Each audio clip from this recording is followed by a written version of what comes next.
Bonsoir à tous, messieurs et dames de la presse. Vous avez dû, pour ceux qui suivent mon actualité, voir une annonce que j'ai diffusée hier sur la tenue aujourd'hui d'une conférence de presse.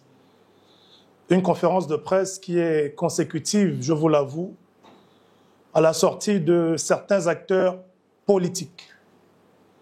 Et il était important, capital, pour l'acteur civique que je suis, que je puisse donner suite à cette sortie. Beaucoup de gens peuvent se dire, mais qu'est-ce qu'il a souvent à réagir aux sorties de ces acteurs politiques, de Billy Binze et de bien d'autres? Je réponds à ces derniers, nous ne sommes pas dans un jeu. Si les militaires n'avaient pas opéré le coup de libération, des personnes comme nous, on ne serait plus de ce monde. Et des gens comme les Billy Binze devaient faire le tour des plateaux télé et radio pour justifier ce qui serait arrivé à nos personnes du fait d'avoir contesté cette élection qui s'annonçait déjà comme étant tronquée. Donc moi, quand je m'engage pas, ce n'est pas un jeu.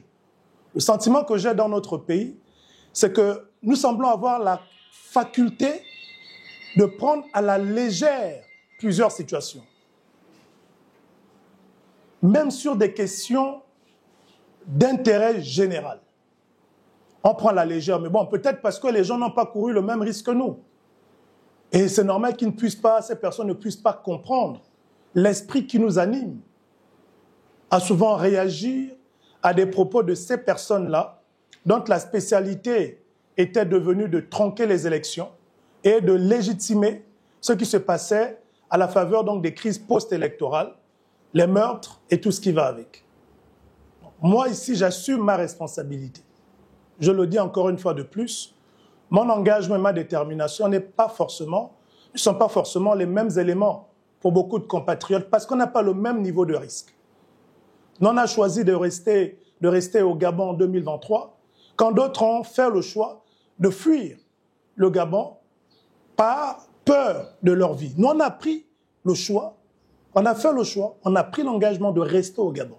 Et donc, c'est fort de ça que nous nous sentons, en ce qui me concerne, toujours interpellés quand ceux-là qui se préparaient à mettre fin notamment aux vies des personnes comme nous ou à détruire ce pays pour se maintenir au pouvoir par tous les moyens sortent, on se doit d'apporter des éléments de réponse. Vous savez, un mensonge qui est répété 1000 fois peut finir par devenir réalité si on n'apporte pas des éléments contraires. Et mon intervention du jour s'inscrit dans ce sens. J'ai écouté, mais pas assez longtemps, parce qu'à un moment donné, il y avait tellement de fausseté, et c'était tellement dégoûtant, les propos du porte-parole de nos 4 compatriotes, notamment M. Ali Akbar Onanga, qui, dans son propos au nom de ceux pour qui il portait le message, faisait un certain nombre d'analyses sur la transition au Gabon, tout en remettant en cause le caractère légal de cette transition pour les éléments fallacieux qu'il a avancés. Je tiens ici à rappeler le contexte dans lequel la transition a été mise en place et les principaux acteurs qui ont été consultés, notamment par le médiateur de l'Union africaine, en la personne du président Archange Touadéra. Quand il est arrivé au Gabon, il n'est pas venu recueillir l'avis de ceux du système déchu pour accorder du crédit à la transition. Il est venu discuter avec les militaires, il a discuté avec la société civile, parce que ça fait partie des normes. Pour qu'une transition soit acceptée, pour qu'elle soit légitimée, qu'elle soit accompagnée, il faut que la société civile puisse donner une caution morale à ce qui se fait. Et c'est ce que nous avons eu à faire. Ali Akbar Onanga n'était pas de la société civile, il était du système de chou. Pendant qu'on nous consultait, nous, eux, ils s'est cachés dans les maisons. Et pendant qu'on était en train de nous consulter, les organismes internationaux étaient en train de plaidoyer, de faire du plaidoyer auprès des autorités de la transition pour que leur intégrité physique et morale soit préservée. Donc, ils ne sont nullement associés à ce qui se fait présentement. Au nom de quoi ils viennent donner un avis. Encore qu'en tant que citoyens, ils peuvent le faire. il ne faut pas qu'ils perdent de vue que ce qu'ils sont aujourd'hui, c'est également la conséquence de plusieurs négociations, notamment l'engagement des autorités de la transition à garantir leur sécurité physique et morale. Ça ne se passe pas toujours ainsi dans la plupart des pays en transition. Et je dis encore une fois de plus, la situation actuelle et ce spectacle auquel nous assistons est, malheureusement, il faut le dire, la conséquence des largesses du système des militaires qui sont au pouvoir. Malheureusement. Parce qu'il y a eu un dialogue au Gabon. Lors de ce dialogue, les Gabonais se sont exprimés en majorité. Ont formulé des recommandations explicites sur le cas du PDG. Mais les autorités de la transition, les militaires, ont décidé de balayer ces recommandations des compatriotes d'un revers de la main. Parce que, disent-ils, veulent faire l'inclusion. Mais l'inclusion également ne doit pas nous mettre en insécurité. Quand je dis insécurité, l'inclusion ne doit pas être un sujet d'humiliation pour nous qui avons combattu ce système. Dans quelle posture nous on se retrouve quand on voit des Billy Binze et les Aliek Baronanga venir faire ce qu'ils sont en train de faire comme spectacle? Alors que la population gabonaise a demandé à ce que ces personnes qui ont été identifiées comme ayant appartenu au système déchu puissent répondre notamment de leurs actes. Ils sont là, ils se baladent en toute liberté avec la bénédiction des militaires. La question que je me pose aujourd'hui, qu'est-ce que les militaires trouvent d'assez exceptionnel chez ces personnages? On insulte et on crie sur la transition. On est reçu en grande pompe par le président de la transition. On ressort, on vient, on crie sur la transition. Demain, on va recevoir. Comment est-ce que le citoyen doit percevoir les autorités de la transition, notamment le président de la transition, quand on est face à ce spectacle? Donc, il est important également que les autorités de la transition prennent leurs responsabilités. Maintenant, s'ils ne veulent pas prendre leurs responsabilités, les citoyens que nous sommes, qui avons combattu notre système comme je le fais maintenant, on prend nos responsabilités. On ne veut plus assister à ce spectacle de chantage où, parce qu'on a perdu certains privilèges, on vient surfer sur l'émotion des compatriotes pour essayer de se refaire une virginité politique. Avec la bénédiction des autorités de la transition, je le dis encore, avec la bénédiction des autorités de la transition. Le spectacle auquel on assiste au Gabon, on ne le verra dans aucun autre pays en transition. Dans aucun autre pays en transition. Il faut donc que les militaires et le président de la transition prennent ses responsabilités. Si les militaires qui ont arraché le pouvoir aux pédégistes se sentent tellement à l'aise avec les pédégistes, qu'ils le disent. Comme ça, les Gabonais laissent gérer le pays avec les pédégistes. Mais on ne peut pas vouloir d'une chose et de son contraire. Et là, je rejoins en partie ce que disait Billy Binze. On ne peut pas vouloir d'un changement et accorder autant de privilèges, autant d'honneur aux personnes à qui on a arraché le pouvoir. Quand ce dernier vient en conférence de presse et qu'il puisse dire qu'il a été la première alternative pour diriger le gouvernement de la transition, et qu'à côté de ça, on a les autorités de la transition qui ne communiquent pas, qui ne disent rien, je trouve que c'est assez gravissime.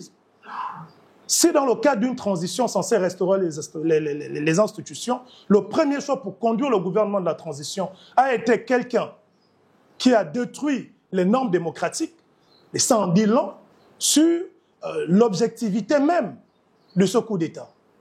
Donc il est important que l'on clarifie les situations, parce que les acteurs comme nous, on a décidé de monter au créneau. Et on va monter au créneau avec la manière. Je le dis encore et je le dis tout le temps, je ne suis pas un homme politique. Je ne suis pas dans le cadre de la transition à la faveur d'un compromis avec X ou Y. Je n'ai aucun compromis. Quand j'ai décidé d'y être, et c'est pour ça que j'étais candidat en 2023, comme beaucoup de membres du COPI citoyen, ce qui m'intéressait, c'est la loi. Et c'est pourquoi j'ai dit, l'endroit où je peux contribuer à la réforme des institutions, ce n'est pas le gouvernement, c'est le Parlement. Et j'ai entendu notamment mon aîné Billy Binze dire, oui, quand on veut être démocrate, on n'accepte pas des nominations. Bon, ça, je le lui concède. Mais je mets ça sous le coup de l'ignorance. Parce que simplement, je ne sais pas dans quel pays en transition on élit des députés. Les parlementaires dans tous les pays en transition sont nommés, sauf dans la situation imaginaire de Billy Binze qui met encore en surface certaines lacunes qui lui sont reconnues de façon notoire. Mais on est déjà habitué ne pas entendre cela de Billy Binze, c'est que c'est plus Billy Binze.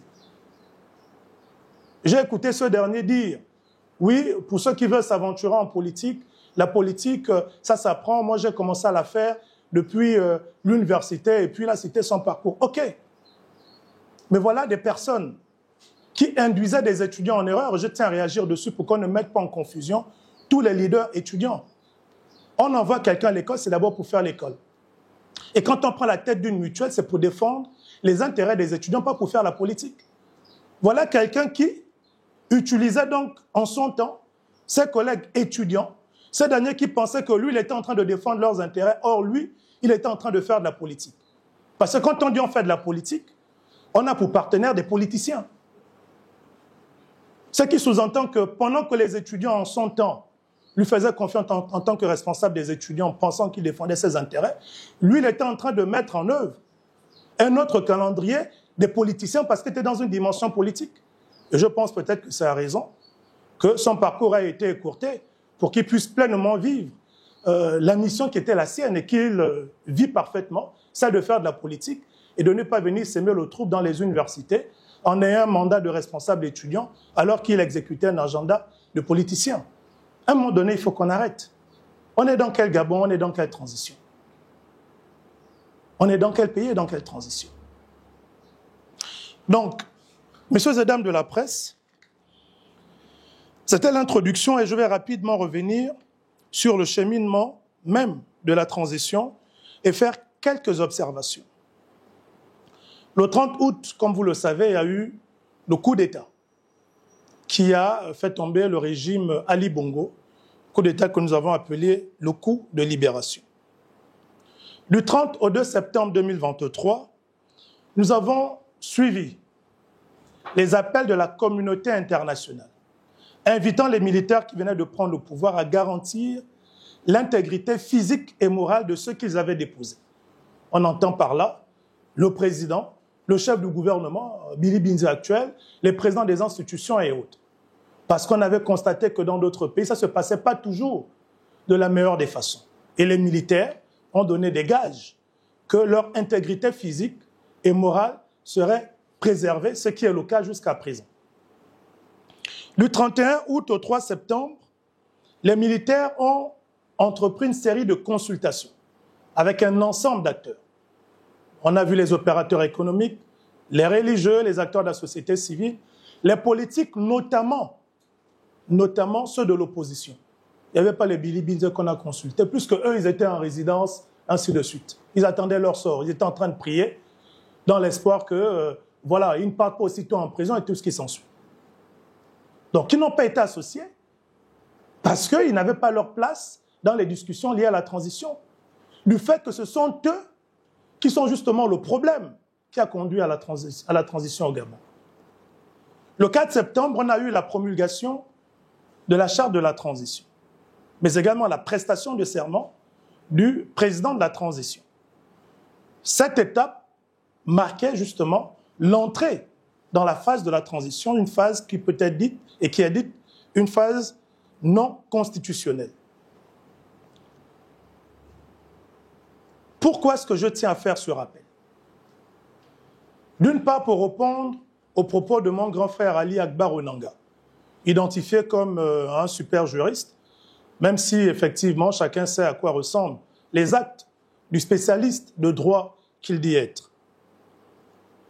Il parlait notamment du chevauchement entre les différents textes, notamment la Constitution qui a été adoptée, la Constitution de 91 et la Charte de la transition.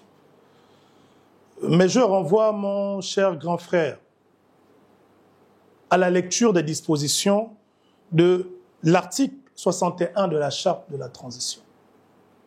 L'article 61 dispose « En cas de contrariété entre la Charte de la transition et la Constitution du 26 mars 1991, les dispositions de la présente charte s'appliquent. La Cour constitutionnelle de la transition statue en cas de litige. » Est-ce qu'il a compris l'expression et le fond de cette disposition? En cas de contrariété entre la charte et tout texte constitutionnel, ce sont les dispositions de la charte qui s'appliquent. Mais simplement parce qu'en régime de transition, la hiérarchie des normes est bouleversée. La charte devient le texte de normes supérieures, au-dessus de la Constitution et de toutes les autres constitutions qui peuvent être prises pendant la période de la transition. Lorsqu'on reviendra dans l'ordre constitutionnel à la fin de la transition, la Constitution reprend ses droits comme étant le texte de normes supérieures. Voilà. On a des juristes et on comprend pourquoi est-ce que le pays est dans cet état. Si c'est cette nature de juriste qui était à la décision, notamment au secrétariat général du gouvernement et dans d'autres instances. Comment est-ce qu'on n'arrive pas à distinguer, en matière de hiérarchie de normes, la position de la charte de la transition et des autres constitutions? Comme pour dire ici qu'en pleine transition, même si on adopte 1000 constitutions, la charte, pendant toute la période de la transition, sera toujours de normes supérieures. Donc quand il parle de bouleversement entre la charte qui vient d'être adoptée, 91, la charte de 2024, ainsi de suite, de quel bouleversement s'agit-il? Alors que le principe fixe déjà la charte comme étant celle qui est de normes supérieures. J'aimerais bien que mon grand frère puisse nous apporter des éléments dans ce sens. Ils expriment la volonté de revenir à la Constitution de 91 et la modification de 95. Mais ça, je comprends parfaitement leur position. C'est une position de politiciens. Pourquoi? Parce que cette Constitution de 91, pire encore la réforme de 95, consacre la démocratie comme étant uniquement pluraliste et multipartite. En gros, non droit à dire un mot sur les questions de démocratie que les politiciens. C'est ce que disait cette charte, cette constitution qui était en vigueur jusqu'en 2023. La constitution de 2024 consacre le principe pluraliste et participatif.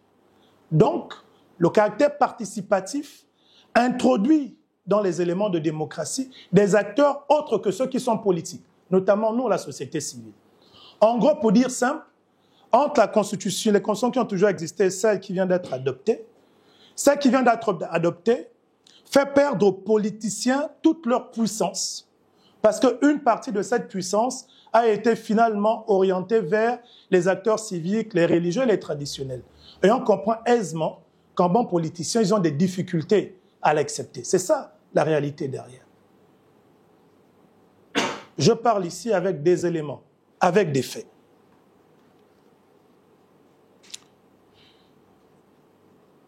Sur le fait qu'ils attestent que la Constitution de 95 donc, a été plus inclusive lors de sa révision que celle de 2024.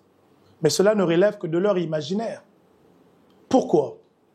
Parce qu'il n'y a pas une Constitution qui a suscité autant de discussions que celle de 2024. Mais pour la simple raison qu'avec la démocratisation de l'information, le petit Gabonais, depuis son téléphone, avait accès à cette Constitution et pouvait la consulter.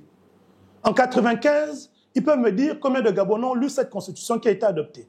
Les Gabonais faisaient confiance aux leaders politiques. Ce sont les leaders politiques qui allaient discuter. Quand ils reviennent, ils disent « Allez, votez !» On part, on vote. Mais aujourd'hui, même si un leader politique dit « Allez-y faire ça », le Gabonais va consulter son document à cause de la démocratisation de l'information et il va se prononcer en conséquence, quelquefois même contre l'orientation de son leader. Quand il dit que cette Constitution a été plus inclusive, combien de Gabonais savaient en 1995 le contenu de la Constitution? Le président Ndossa, on ne va pas le lui refuser, d'autant plus que nous, ici dans cette même salle, on avait décidé de retirer nos candidatures législatives pour apporter notre soutien à sa candidature. Pas à sa personne, mais parce qu'il était le candidat choisi par l'ensemble des acteurs. Si cela aurait été un autre candidat, on aurait accordé nos suffrages à un autre candidat. Il parle de 70% du taux d'abstention aux élections. Bon. Je ne remets pas en cause ce qu'il dit, mais j'attends en fait d'avoir une démonstration.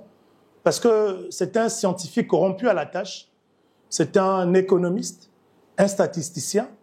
70% là, il les tient d'où? De qui? De quelles données? Moi, je serais intéressé qu'on me dise que voilà l'étude qui a été menée, qui atteste qu'on a eu 70% de taux d'abstention. Parce que Voyez-vous, moi, je suis pas docteur, je ne suis pas agrégé, mais je pense que chaque fois que j'ai eu à échanger avec vous, je suis très regardant sur les faits, sur les chiffres. Je ne m'amuse pas avec ça, parce que ma crédibilité en dépend. Donc, quand un professeur d'université vient affirmer qu'on a eu 70% de taux d'abstention, la seule chose que je demande à notre professeur, quelle est la source? Quelle est la référence? Si ce n'est pas le ministère de l'Intérieur, peut-être que lui, il a mobilisé des équipes pour mener des études statistiques pendant le référendum et qu'il détient un rapport dans ce sens.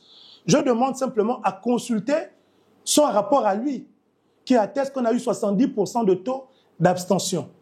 Parce que jusqu'à présent, nous avons les résultats du ministère de l'Intérieur qui peuvent être remis en cause, mais il faut qu'ils soient remis en cause dans la même approche scientifique et non émotive. Donc, je reste en attente des 70% de la source et je n'ai pas de difficulté à croire que le président Ondo Ossa va nous fournir ces sources-là. Je suis sûr et certain que s'il a attesté devant les médias nationaux et internationaux, c'est qu'il a bel et bien la source scientifique qui a eu 70% de taux d'abstention. Dans le cas échéant, je pense que ça ne manquerait pas d'élégance qu'il présente des excuses aux compatriotes, à ses frères gabonais, peut-être sous le coup de l'émotion, c'est aussi important, et ça n'enlève en rien si, dans l'émotion, on a sorti un chiffre qui n'est pas vrai, peut-être parce qu'on voulait faire sensation. J'ai analysé quelques discours. Je vais m'appesantir essentiellement sur quelques propos de deux des acteurs, notamment le président Ondo Ossa, qui affirmait dans son intervention que plus de 70% des Gabonais ont voté contre se sont abstenus de voter pour la Constitution, et que de ce fait, ils ne veulent pas d'Oligui et de ces militaires. Bon, c'est une affirmation. Là, je présume également qu'il a dû mener une étude, il a un rapport, où il a fait un sondage auprès des Gabonais pour attester que les Gabonais ne voulaient pas d'Oligui Nguema et des militaires à la tête de cette transition, ou bien de ce pays, et que peut-être ces Gabonais voulaient d'Ondo Ossa et de Billy Binze pour diriger la transition.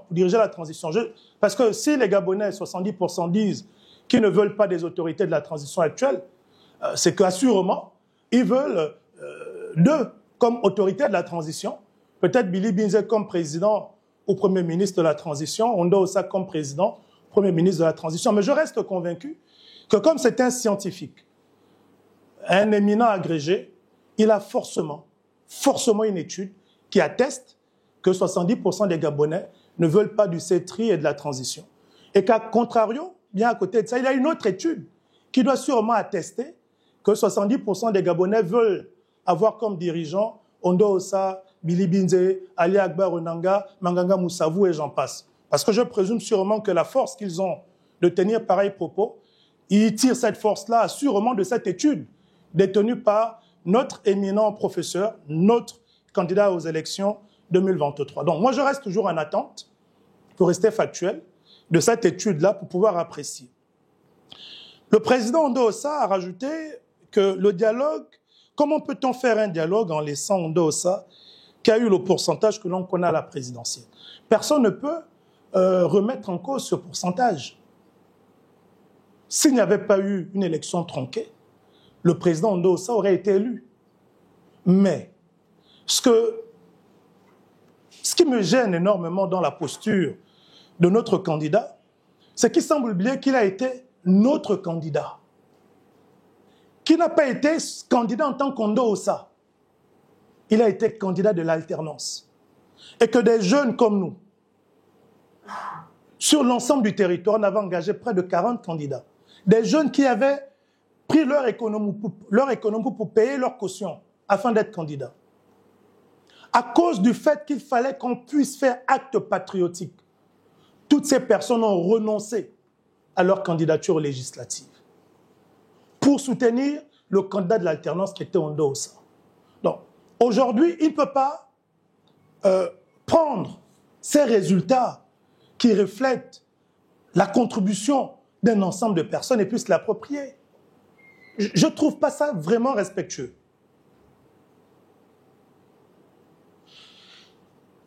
En toute franchise,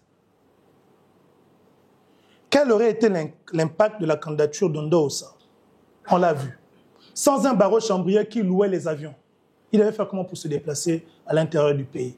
Sans la force de l'Union nationale, sans la force du RPM et des autres partis. Je veux bien, mais il faut quand même qu'on essaie d'être le plus juste possible. Quand il est devenu candidat, c'était à la suite d'une concertation à la majorité des voix. Mais quand il décide de tenir ses propos, c'est à la suite de quelle concertation? Il tient le mandat de qui? De sa personne. Il ne peut pas s'approprier le travail de tout le monde et dire que c'est son travail.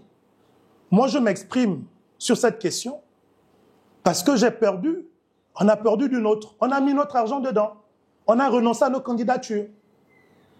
Si on ne l'aurait pas fait, je ne serais peut-être pas en train de discuter de ça, mais nous sommes également, nous, en tant qu'acteurs civiques, en tant que candidats ayant renoncé aux élections 2023, nous sommes également responsables du taux qu'il a obtenu en 2023.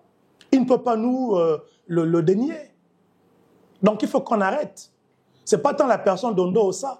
Ondo Ossa ne pouvait être pas aussi compétitif en 2023 s'il n'avait pas eu l'apport de tous les autres candidats qui étaient mieux positionnés que lui, qui avaient commencé à battre le bitume, qui avaient mobilisé leurs ressources. Avant que la candidature d'Ondo Ossa ne soit plébiscitée par le plus grand nombre, on a suivi la campagne en 2023. Combien de causeries notre président va organiser? Aucune. Et pourtant, on était déjà pratiquement au milieu de la campagne. La seule chose que j'avais observée, c'était que c'était un live, mais qu'il n'y avait même pas beaucoup de personnes connectées. Il a eu cette force, c'est parce que tous ceux qui avaient la force ont renoncé et ont mis cette force-là à sa contribution. Donc ça également, il ne faut pas que notre président, je n'enlève pas la qualité, puisse l'oublier. Billy Binze dit « Faire un coup d'État est une chose, gérer un État en est une autre ». Je le lui concède. Mais je pense que cette assertion, si on peut la définir comme telle, il a eu à la pratiquer. Pour quel résultat? Ils ont toujours opéré des coups d'État électoraux et ils ont eu à gérer. Ça donnait quoi comme résultat? Là, on a un premier coup d'État militaire, même pas une année, laissons les autres également gérer. Eux qui étaient des spécialistes en politique, pendant 14 ans, ils ont géré à la faveur de coups d'État électoraux. Le résultat est où? Qui commence d'abord par nous faire le bilan de ces résultats-là. Il affirme plus loin que l'élection de 2023 a été organisée par le CGE et non le gouvernement. Mais je trouve quand même, je vais quand même mettre une pause. S'agissant de mon grand frère Billy Binze, je sais, c'est son travail. La politique, c'est vraiment, c'est son métier. Je ne sais pas s'il aurait pu faire autre chose que ça. Non, mais à un moment donné, il ne faut pas prendre les Gabonais pour moins que ça. Tu as été Premier ministre et tu viens affirmer que l'élection a été organisée par le CGE. L'élection n'a pas été organisée par le CGE, l'élection a été co-organisée. Comme c'est écrit dans la loi électorale par le ministère de l'Intérieur qui prépare l'élection et le CGE qui met en œuvre l'élection. Et c'est à ce titre que lui, qui s'est transformé en spécialiste des bulletins uniques, avait modifié la Constitution. En fait, on se moque de qui? Donc aujourd'hui, Billy Binze jure qu'il n'a pas participé à l'organisation des élections. Lui qui a porté la modification de la loi électorale, qui est venu défendre la modification de la Constitution au Parlement, il jure devant Dieu, les hommes, la presse, que ce n'est pas moi, c'est le CGE. Mais comment est-ce qu'on peut être aussi mesquin quand on a occupé des responsabilités aussi prestigieuses que Premier ministre? Voilà la nature des premiers ministres qui ont géré ce pays, on comprend dans quel état, pourquoi le Gabon est dans cet état. Si tu n'es même pas capable d'assumer ta responsabilité, j'aurais souhaité qu'ils disent, oui, on a géré, on a organisé, je reconnais mes erreurs, je présente mes excuses aux Gabonais. Mais bon, c'est l'ADN de Billy Binze, qu'est-ce que vous voulez? Lors de la dernière conférence de presse, j'avais dit, J'ai le sentiment que les hommes de Dieu et les traditionnalistes n'ont pas encore écouté. Il faut prier pour ce monsieur. Là, je le dis vraiment sérieusement, parce qu'il en a besoin. Il est sûrement dans un univers, mais il n'est pas maître de lui. Parce que si vous vous retrouvez dans un vase qui est rempli que du mensonge, c'est difficile. Vous consommez tellement cette substance que vous pensez en fait qu'elle est vitale pour votre vie au point où vous vous dites, si je ne mens pas, je vais mourir. C'est pourquoi j'invite à ce qu'on prie pour mon grand frère, parce qu'il en a vraiment besoin. Ça, c'est la chose sur laquelle je suis tombé. Vraiment, je suis tombé de nu en tombant sur sa disposition. Il a parlé des responsabilités pénales liées au coup d'État, en disant effectivement qu'il n'y avait pas de responsabilités pénales engagées et tout ce qui s'ensuit. C'est vrai. Il a raison et c'est le même reproche que je fais justement au CETRI et au président de la transition. Les Gabonais se sont exprimés. J'ai ici le rapport du dialogue. En page 7, il est écrit sur le cas du Parti démocratique gabonais, PDG. 1. Suspendre le PDG ainsi que ses alliés de 2016 à 2023 pour une période de 3 ans avec effet immédiat. Le CETRI a refusé d'appliquer au nom de l'inclusivité. Billy Binze est le dernier Premier ministre d'un gouvernement PDG. Diligenter des enquêtes contre les anciens et actuels dirigeants du PDG, ainsi que les cadres et les hauts cadres militants, et poursuivre les responsables au cas échéant. Comme Billy Binze parle de dispositions pénales, mais c'est ce que le peuple veut aussi. Sur notamment sa personne, celui qui a été le dernier Premier ministre du gouvernement déchu. Mais je ne sais pas pourquoi est-ce que le CETRI ne veut pas appliquer la volonté de la population exprimée à travers ce dialogue. Encourager les anciens et actuels dirigeants du PDG de faire preuve d'humilité en demandant pardon au peuple gabonais. Chose que Billy Binze refuse de faire. Pour preuve, il est venu se présenter en disant il n'a jamais, le gouvernement qui dirigeait n'a pas participé aux élections, c'est le CGE. Donc il n'a même pas l'humilité de reconnaître sa participation dans ce qui a conduit notre pays à cette situation. Frapper d'inéligibilité les anciens et actuels dirigeants du PDG, président du parti, secrétaire exécutif, bureau politique, comité permanent, conseiller du distingué camarade, conseil consultatif des sages et des partis alliés de 2016 à 2023 aux prochaines élections politiques. J'ose espérer, c'est vraiment ma prière, qu'au moins sur cette disposition-là, le CETRI va écouter la population. Parce que si c'est un statut d'opposant qu'il recherche, mais il s'y prend de la plus vilaine des façons. Il parle de dispositions pénales, voilà les dispositions pénales. Mais quand on est honnête, là je m'adresse à mon grand frère, quand on est honnête, on commence à prendre les conclusions de ce dialogue-là et on demande, on envoie un courrier au CETRI pour dire non, effectivement, moi en tant que citoyen gabonais, je me reconnais dans cette situation, je vous demande de nous suspendre, de faire ceci, de faire cela. Mais on ne vient pas surfer sur les émotions pour essayer de se refaire une virginité politique.